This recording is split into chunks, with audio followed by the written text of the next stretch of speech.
Welcome to another episode of Whitetail Rendezvous, coming to you 6 days a week as we interview whitetail experts and hear their traditions and personal stories of the hunt.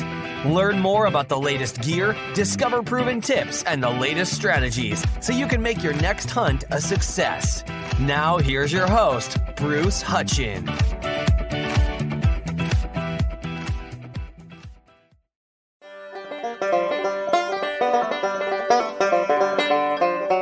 I'm with Les Welch, and Les is from Chippewa Falls area of Wisconsin, and he announced a couple months ago on Facebook Live that he's now the Midwest affiliate for Fit for the Hunt. What's that all about, Les? Nuts and bolts short term. It's just basically we're crossing fitness and hunting and trying to get everybody fit for their hunt, hence Fit for the Hunt. So basically it's just, as a personal trainer, it's coordinating workouts more specifically for people who are looking to be out in the mountains, or maybe it's even just learning how to be better equipped for sitting in a tree stand all day in Wisconsin or the Midwest or out east or whatever it is. But basically just trying to get everybody in a little bit better shape for being ready for the mountains and hunting in general. Now, how did you find out about these guys? Well, there's different competition venues. Fit for the Hunt is associated with the Alpha Challenge, which is out of Colorado. And then there's other ones as well. Basically, it's kind of us fools who are like-minded, who really like to work out and love to hunt and always striving to be a little bit better. You just kind of eventually cross paths with them, and these competitions started popping up and competing with different people. And even more importantly, after the competition and prior to the competition, during the competition, just BSing with like-minded folks. And I actually met Brian Horton out at, I believe, Denver ISE. His first time I met him a couple years ago or a couple shows ago. And then it's been in the works for almost a year now of me pulling this affiliate in here in the Midwest, which my area is Wisconsin, but I'll work with Minnesota. I work with online clients literally all over the United States, so it's kind of handy that way. But yeah, so it's finally coming together. It was launched on the Facebook Live event there that you did just before Christmas, and we're just getting ready for the mountains, have some fun, and get after what we do the best we can, you know. The one thing, from past podcasts, you've always been into fitness and keeping yourself mentally and physically strong. Now, share with my listeners in the Midwest that all they do is walk less than a quarter mile to a tree stand, to a box blind, and basically they're sitting there all day. The most exertion they have is either putting up their stand or taking the stand down or hauling out a deer. So why do we need to be fit? Yes, sir. Exactly. You're right. Fit, in my opinion, it's going to add years on to what we love to do. Being in better shape, better condition is going to allow you to hunt longer as far as the years of your life. Wisconsin, now this year, we're allowed to actually break down our animals. We don't have to drag them out anymore. So that's a nice plus. But now you're throwing a whitetail in your pack with all your gear. You've got, 60 pounds, 70 pounds if you're taking a cape and a rack, maybe 80 pounds in your backpack. It's nice to be ready for that. Or if you want to do old school and drag that gear out, it's not exactly fun, especially when you're dragging it on dry ground here. The mental aspect of it, I tell you, that's it for most people, I think, is where most people will fail to a degree, is just being mentally ready. Can you go sit in that stand November 1st or October 31st through November 10th all day when you just don't know when that buck is going to cruise through? I wouldn't miss it personally. Like you said, cart your blinds in and out, etc. But all of it just plays hand in hand. The more physically or mentally stronger you are, I guarantee your success will be a higher portion of it. And you'll see that Western hunter, elk hunting is basically, they say 10% of the hunters kill 90% of the elk. The success ratio out there is give or take between 10 and on a very, very, very high percentage, 20%. And that's very seldom anywhere. So if you think about that, if you have people who are repeatedly killing animals every year, that really is true. I know I don't want to spend the time and the money, even if it's in Wisconsin. I don't want to be spending that kind of time. I'll take up golf if I'm going to only have the opportunity at an animal 10% of the time I go out. And it's not about the harvest either. It's about the experience and everything else. But yeah, being prepared for it is it's a no-brainer in my opinion. Yeah, because one thing, and I've talked about this a lot, elk are only found in 10% of their habitat, be that 10,000 acres, 100,000 acres, it doesn't really matter. So with elk hunting, you have to find the elk. Now, there's a lot of ways to do this. Check out Corey Jacobson, who's got a great course on all that. Corey knows a lot about that. But elk hunting, if you're in shape, I think anybody can get on elk. but you have to be mentally tough and physically tough. I still hunt to this day over 10,000 feet. That's where I hunt elk. Yeah. And it kicks your butt. I mean, and it's hard, and I go slow. I don't go fast anymore, but it actually helps my hunting. And I glass a lot more because once I pattern the elk, keyword is pattern. Elk are patternable just like whitetails. And if you're able to do that without a lot of pressure, then you're going to be able to harvest your elk. You're going to be able to turn into one of those 10%ers. That's my 2 cents about elk hunting. You're dead on. I really think the same goes for whitetail too. I really think there's 2 main groups of whitetail hunters, or possibly 3, I guess. And we won't get into baiting, not baiting, public, private. But I don't bait and I don't hunt private land. 99% of the animals that I harvest or hunt are on public land that you and all my neighbors and everybody else in the state and the country can go hunt. I don't always need to be able to go further than them or go faster than them, but being mobile. And I say this, and I probably said this on your last podcast, Garrett Rowe has the perfect slogan. Be mobile and stay mobile. And that's my philosophy if I'm whitetail hunting, turkey hunting, deer hunting, antelope hunting, even mule deer hunting. Yeah, we're going to sit behind glass for hours on end. But if there's nothing in those basins, I'm going the next basin over. It's the same here for Wisconsin. I know guys are going to have 2 stands. And Chad, I'm not picking on you, but I know you're going to listen to this. A good friend of mine who I met at one of these hunting competitions, we were just talking about this a month ago. He's got 2 stands that he really primarily bases his fall on for whitetails in Wisconsin. And when he told me that, it blew my mind. I've got a dozen stands sitting out in the garage, but I've only ever got 1 out, maybe, and I've got 2 or 3 in my truck. Mature bucks leave whitetail sign. I mean, they leave big scrapes and they leave big rubs. I'm not talking early season in September because I'm out west hunting elk. I'm talking late October and all of November. So my feet, I got the Crispies, and they're on the ground and they're working. They're looking for scrapes and rubs, and I hang and hunt. At dark, I'm down, my stand, my sticks, whatever it is, comes with me.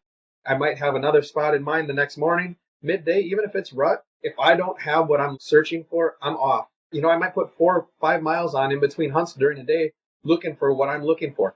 Now, granted, I've got, in the areas I hunt, I've got 20 or 30 areas in my mind that I've hunted previously. I've scouted previously in the spring, shed antlers, looking, as soon as the snow melts, you can look for those scrapes and those rubs from the prior year. I'm not looking for a specific deer, but I don't really get into the hunting a specific deer because I'm hunting public land, and I don't know if that deer got killed by the neighbor 4 miles over during, rifle season or not.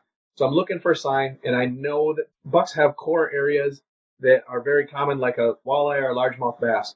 When that bass gets caught out of an area, another bass is going to move in. Whitetails are the same exact way. Where I find perennial sign for whitetails, it's going to be there year after year. It might fluctuate up and down a little bit, a little better, a little worse. So I'm constantly moving, constantly looking at those areas. And that's where I think the training, being able to mentally say, I should be hunting, but knowing that, hey, I don't have it here. I'm going to go put on 3-4 miles quick. I got the legs to do it. I got the mental capacity to know that I should be doing something else. It just all kind of works together. Sorry, Chad, didn't mean to throw you under the bus there, but it's just a perfect example of mentally being ready. And it's not always a physical ready either, No, and Dan Infelt was on the show a week ago, and he well known in Wisconsin for killing swamp bucks, and he hunts for our tree. And wait a minute, what are you saying? Because on Google Earth, I showed a guy last night, I showed where Bullwinkle lives in Wisconsin. And my buddy missed him. He shot over his back with traditional archery 2 nights ago. He's 27 inches wide. It's just a pig of a public land buck. Yeah. He lives in a swamp, a la Dan Infeld.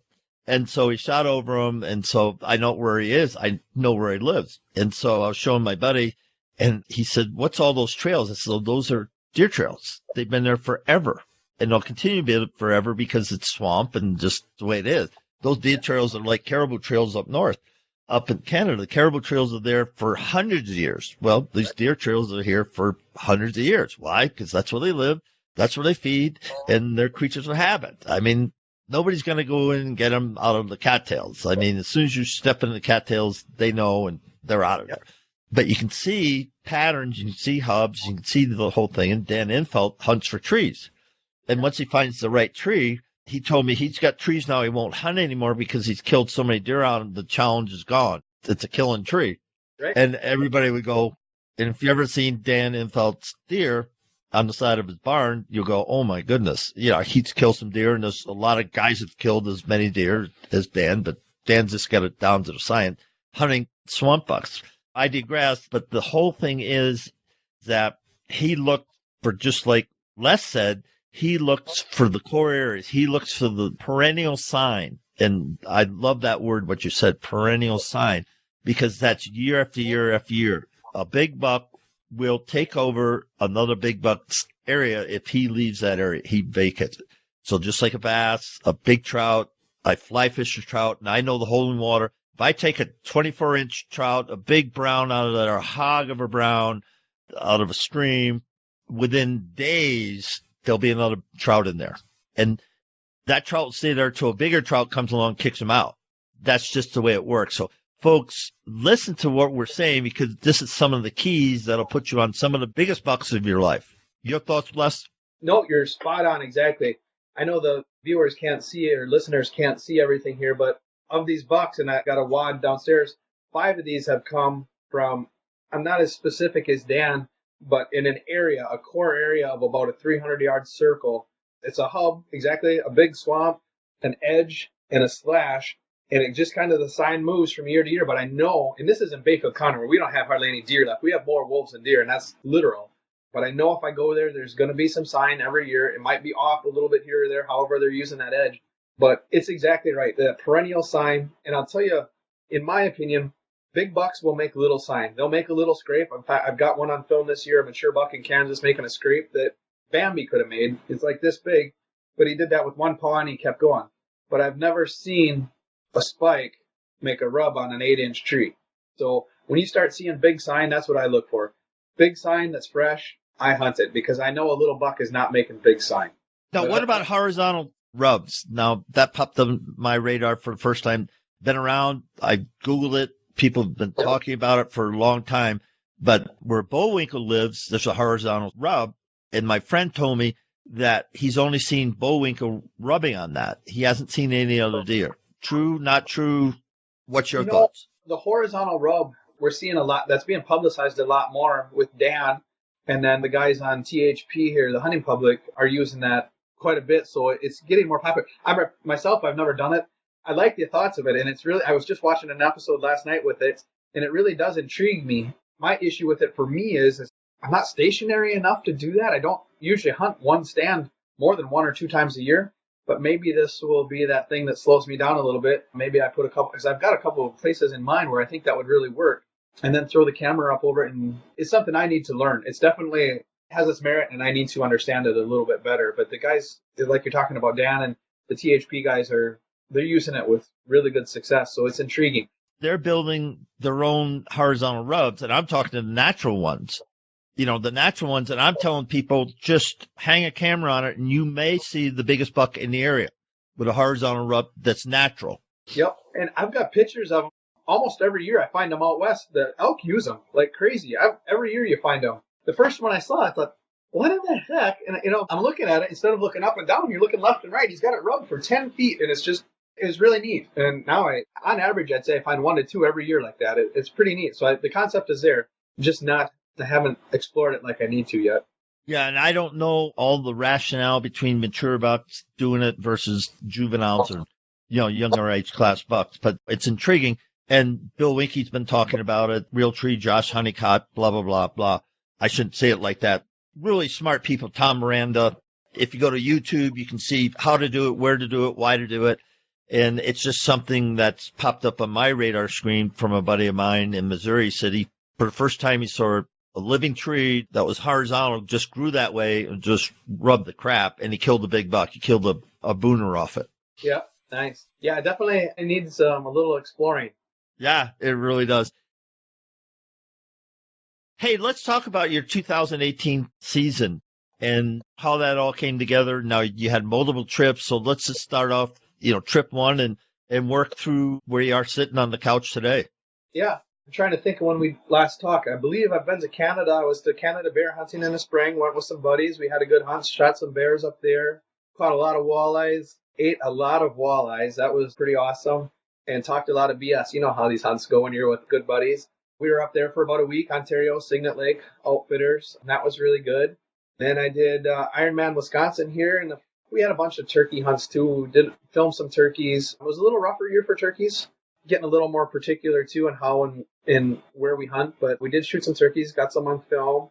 And then Ironman Wisconsin here in September. And from there I literally came home, finished Ironman at like 9:10 p.m., got home or the hotel, drove back home from Madison to Chippewa Falls here. Just right here, it was a gear bomb in my living room. So I unloaded triathlon gear in my kitchen, made a triathlon gear bomb out there, literally loaded this up, took a shower, started for Wyoming, and got a couple miles down the road. And my truck, I could hear it wasn't right. And I thought it was a U-joint, and this is in the PM. So I called a good friend of mine who owns an auto repair shop here. I said, Brad, I'm supposed to be on my way to Wyoming right now. I think I got a U-joint out in the truck. Can we take a look at it? He had me come over to his house, dropped it out quick. It was a U-joint. We replaced it the next morning. We couldn't get parts. So he put me on the front of the list in the morning. And I still owe Brad some elk steaks for this one too, by the way. And we got the U-joint fixed up. So then I headed to Wyoming solo. My hunting partner, Mike, was already out there for a few days. And little beknownst than me, he'd already killed a 326-inch bull the day I was headed out, but no service out there, and he didn't have a in-reach, so I didn't actually even know where he would be. So I went into my spot, got there. His truck wasn't there, so I hunted there a few days solo. Now, are these public land? Yeah, Bruce. Almost. General tags? Wyoming is a general tag, yep. 99% of my hunting is public land. I got a spot here in Wisconsin, 40 acres of private. It's all open hardwoods. Never killed a good buck on it. I've seen a few, but yeah, most of my stuff is all public. Everything out west is always public. I've never hunted private out there.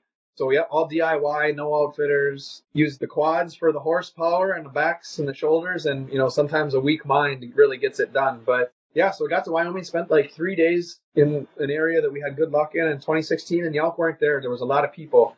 I could have stayed and grounded out and probably got into elk, but the mental part of saying I gotta go, literally we had a sheet, and I should have brought it out for this because I don't think people have a good backup plan, much less a third or fourth. We had 36. We had 36 options down on paper, and my hunting buddy is amazing when it comes to maps and planning and thoughts. He's a land surveyor in Minnesota. So 36 options down from 1 through 36, and just start going down there. We had the roads, the access points, how to get in there.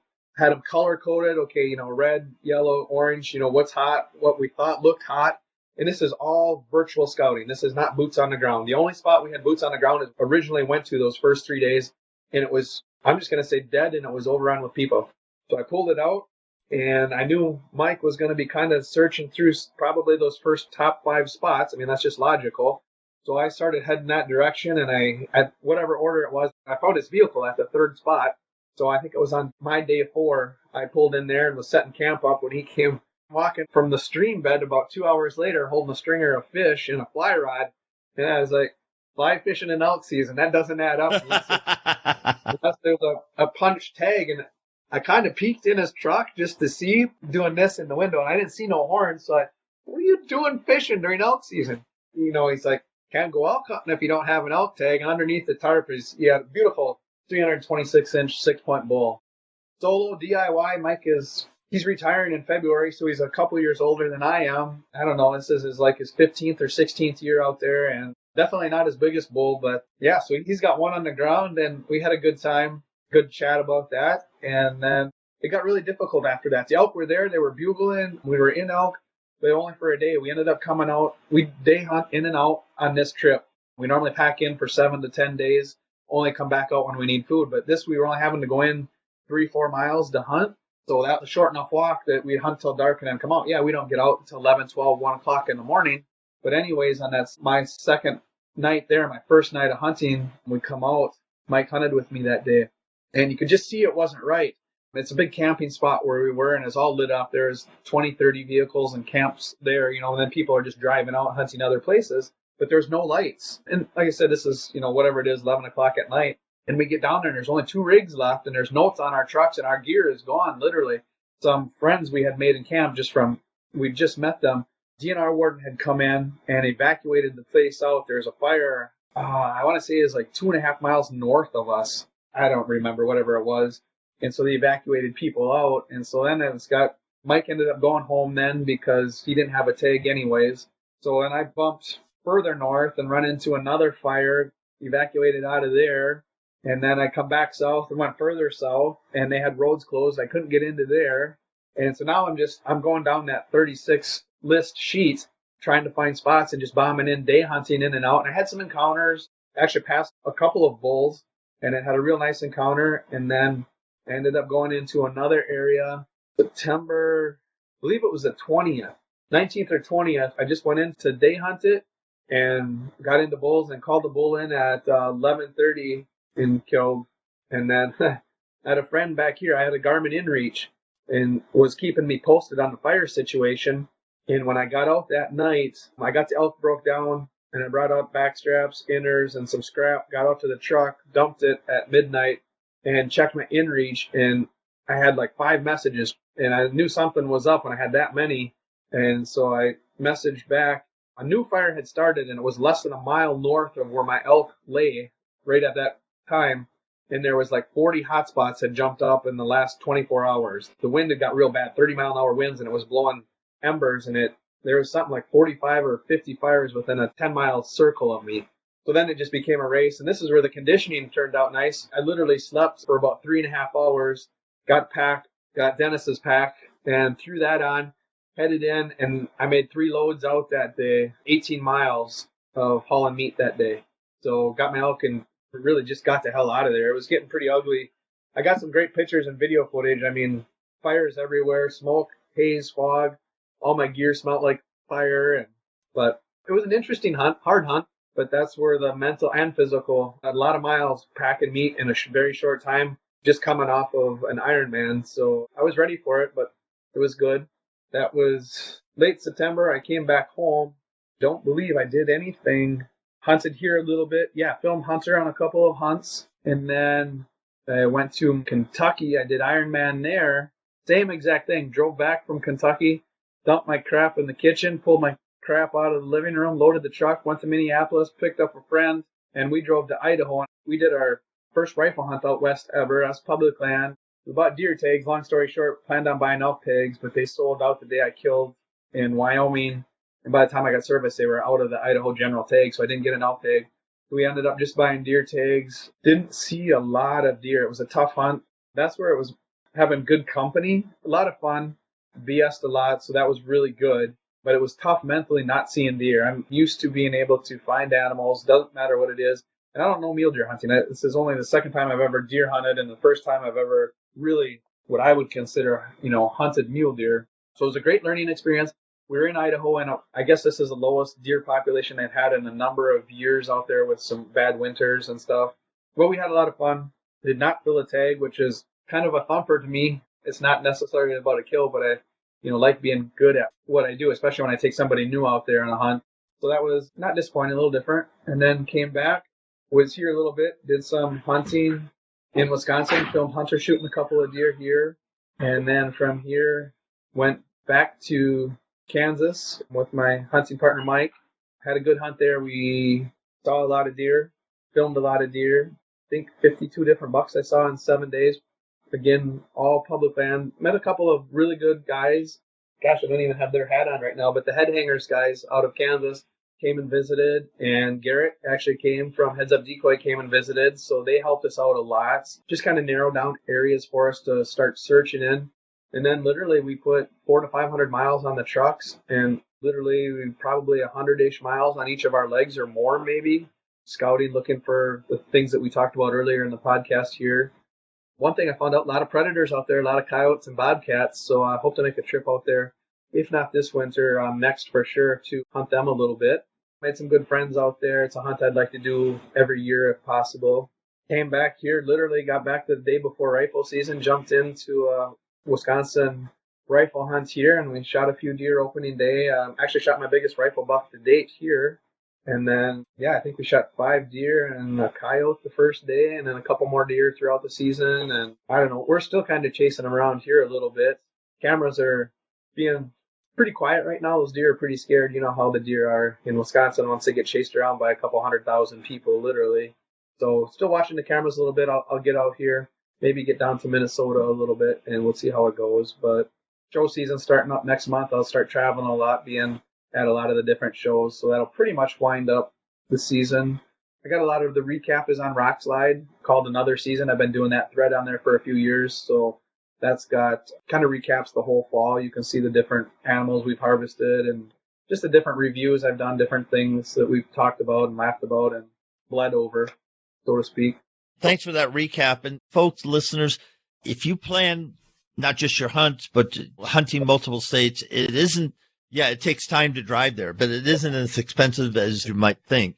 Yeah, it does cost some money for gas. It does cost money for food and tags, but there's a lot of states, Western states included, that have over-the-counter tags. So it's not just limited draw. And DIY hunting on public land is doable. It's more than doable, especially out west. It's where everybody hunts for the most part. And you don't need private land to be successful out west, period. Yeah, you got to have a tag, but other than that, you don't. So think about that because you need to start planning for 2019 right now. I know January coming up, I'm going to put in for my general tag because in Wyoming, you have to put in for the general tag, even though it's over. You get it, you still have to put in for it. And then you have to pick up your archery tag. That's the way it is. But you have to learn the nuances. And so don't wait till February to say, oh, I want to put it in for Wyoming. Well, you're already too late. So, I'll give a plug for gohunt.com. They'll help you understand and work you through all the different things that you have to do. You've been hunting for a while. You've successful hunting. What do you know today that you sure as heck wish you knew 5 years ago, 10 years ago as a hunter? Before I answer that, let me back up to what you said about planning your 2019 season. 2019 is 90% planned for me. 2020 is probably over 50% plans. 21, 22, and 23 all have plans. That was something else when I threw Chad under the bus a little bit. That's something else him and I talked about a few weeks ago. People, once hunting season gets over, they're worried about ice fishing and dart league and bowling league. My thought process is when I'm sitting in the tree stand in Kansas last month, I'm already worried about, for sure next year, I already know what my draw selection is going to be. Somebody just asked the other day, it's time to start thinking about 2019, and it's not. 2019 it's already done. It's a formality now. I just need to fill out my applications of where they go because I already know what I have scheduled, what I'm going to have planned. There might be another hunt or two that I'll throw in there. In fact, one came up yesterday that I'm working with somebody that we might be in Idaho in late December next year. So there's always that option, but I already have my main 4 or 5 hunts will be planned for next year and the following year. And a lot of states, you need to be planning 10 to 15 years out. Arizona, Utah, your high-end Colorado deer and elk, those are anywhere between 10 and 25 years you need to be, thinking at least about. Maybe not planning that far, but thinking. So it's a good point you brought up. Yeah, 2019 is already said and done as far as the planning goes. Things I wish I would have known about 5 or 10 years ago are the mountains. 11 years ago, I had mountain hunted. So this was my 10th year in the mountains. I wish I would have started it when Hunter did at 10 years old. If you haven't been out west, you need to go. Besides what we talked about, fit for the hunt mentally and physically, that's probably the biggest other thing. You will or you won't. Either way, you're going to decide that. And whether that's succeed or go or just make the next step in whatever you do, it doesn't matter if it's fitness, if it's hunting, if it's nutrition. I can't do it for you. Bruce, you can't do it for me, and you can't do it to any of your listeners. I can't do it for any of my clients either. You will or you won't. It's up to you. Nobody else can decide that or define it. You need to do that. So, yeah, if you haven't been out west, go. Odds are you might not come back. I didn't. Yeah, right? I know. No, I didn't. Talk a little bit about writing for Rock Slide, why that's helped you become a better hunter. Oh, man. Have you had Tony Treach on the podcast from Michigan? No, I don't know. Listeners, I'm at 560 shows in 3 years, so there's nobody with more podcasts about hunting whitetail than yours truly. There you go. I'll give you Tony's contact information when we're done. You need to have Tony on the podcast. I'm not kidding you. He was on a 12-week road trip. I'm going to say 12 weeks. I might be off 1 week. It might have been 11 weeks he was gone. Tony left Michigan with his truck packed up, and he had an epic year. He had tags like most people have dollar bills in their pockets. He hunted everywhere. I don't know how many animals he harvested, how many miles he put on, but Tony is one of the things about Rock Slide. Jordan Budd, Jared Bloomgren, Robbie, Ryan, they're all amazing people. The biggest thing with Rock Slide, if you want to come on there in drama and conflict and thump your chest, the band hammer comes out, I think is what they call it. But you're going to find the most dedicated group of backcountry DIY hunters that's in one spot than you will anywhere. Writing on there. It's a privilege for me. I enjoy it. I love to do it. Great people, super good knowledge. The crew, and when I say the crew, I mean all the people who visit it. For the most part, 99% of them are really good people. There's none of the conflict, none of the drama, and the information level is more than you can handle. If you have a question on anything like that, search it on Rockslide, you'll find an answer. And if you hit any one of us up, there's probably a dozen of us on there, you'll get an answer for it. Well said. Well said. Well, with that, let's make sure we touch base with you after show season, kind of in April. I'd like to have you back on again. Talk about conditioning, because I think, myself, as I get older, it gets harder. There's no question about that. But I think it's the biggest failure point for most people. It's physical conditioning and mental conditioning, because there's times in a hunt, every single hunt, that you just don't want to get out of bed. You just don't want to go to that next basin, especially out west. And it's not that much different in whitetail hunting. There's some mornings that are friggin' cold, and you go, I'm going to roll over. I'm not going to get up. And your trail camera says Mr. Wonderful was underneath your tree at 7:05. And you go, oh, my goodness. And you have to be dedicated. You have to be committed, but you have to have the tools to do that. The tools are mental and physical condition. And surprisingly, it doesn't do you really good to go out and drink all night and then try to hunt all day. If you're 19, 18, whatever legal drinking age, and you can do that, fine. But as you get older, you just can't do that. And, hey, I love Jack Daniels, and I enjoy it as much as the other guy. And I made up some elk tenderloins with Cabernet Sauvignon this fall, and that was a 5-star, 5-star meal. But having said that, the commitment to the physical and the mental is a huge part. It's over 50% of your success of your hunt. Well, if you draw that Wyoming General tag, Bruce, you're going to have to hook up with us, because Mike and I plan on drawing that tag again. We're not sure how yet, but we're going to figure it out yet. And Mike has always got his nightcap of Jack Daniels in the tent. So, fit in well with us. You're 100% right. You've asked about the different physical aspects, and we've talked about different mental things. So in Louisville, in between some of the hunts this year, was probably the hardest mental thing that I've ever done. Maybe around 3,000 of us started Ironman Kentucky this year, and the conditions were horrid.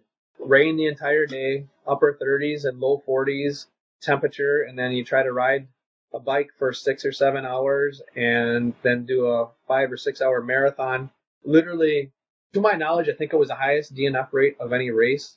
I believe there was 30-some% DNF'd on the bike alone. The temperatures, you literally could not feel your hands, your feet, everything was numb. I'll guarantee you there was way fitter people than some of us that finished, that DNF'd at 30, 40 miles in on the bike because they couldn't mentally wrap their head around, their body was actually stronger than they thought it was. Like we talked about, that goes with everything. You're talking about as you get older, we'll probably have to talk in the near future as well. You talked about your hip replacement. In 2014, my orthopedic said I'd have to have my left hip replaced within a year. Well, we're over 4 years beyond that. I fight with the pain every day. Both sides, left and right, need to be replaced. He's already given me that.